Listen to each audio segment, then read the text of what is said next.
In the next series of videos, I'm going to be going over the key core concepts of how to build an ICT strategy.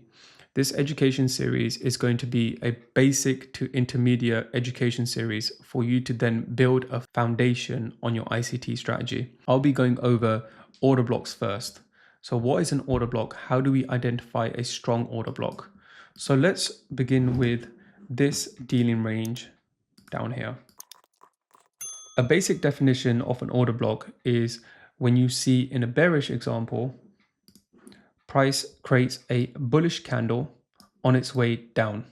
So what we can see is that there is a bullish candle down here. There's a bullish candle down here. There's actually another bullish candle down here as well. However, how do we identify what's a strong one and what's a weak one? So the very first thing that we want to look into is the body of the candle.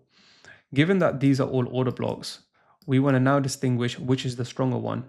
And we can identify the stronger one by looking at the body of the candle. If we have wicks on both sides that are pretty long, this is a weak order block. There's another one down here which has wicks on both sides. So we want to see a big bodied candle with a small wick. So now that we've identified this is the stronger order block that we want to look into, what are the other key things that make a strong order block? The second thing that we want to know is, have we moved aggressively away from this order block? When we have strong displacement, this is a key sign that this is a stronger order block. And we can see that we've had a strong displacement away from this order block. So therefore, this is the stronger order block out of this one here. The third thing that we want to see is liquidity sweep. So if we go into the lower time frame, we can see that we've had a series of low resistance highs being created, and then we had a sweep of liquidity and price has aggressively moved away from it. So this is another tick in the box. And then finally, the last thing that we want to know is, has price formed any key PD arrays that the order block has tapped into? So what we can see is an inverted fair value gap down here. And then we also have another fair value gap down here that price has tapped into. So those are the key things that we want to identify when looking for a strong order block. Let's try finding a bullish example. So in this example, on the weekly time frame, we've identified this order block down here. Number one, it has a strong body, so we know it's a strong order block. The second thing that we want to look into is, have we swept any form of liquidity?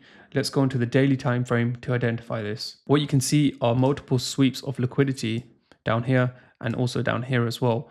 And we've created a strong resistance high down here after sweeping this liquidity. So that's another tick in our box.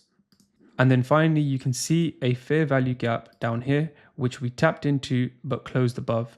So this is a strong order block. Look how aggressive we've moved away from this order block. Now that we've identified that this is a strong order block, look how price reacts from this order block. We had a wick within the order block and an aggressive move away from it.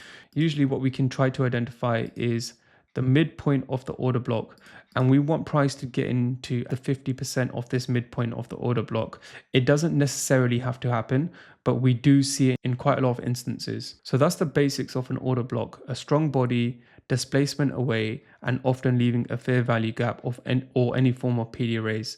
In the next video, we'll go deeper into fair value gaps themselves and how combining them with order blocks can give you a stronger trade setup. If this has helped, hit the like and subscribe for more ICT basics, and let me know in the comments below, do you find order blocks useful in your trading strategy?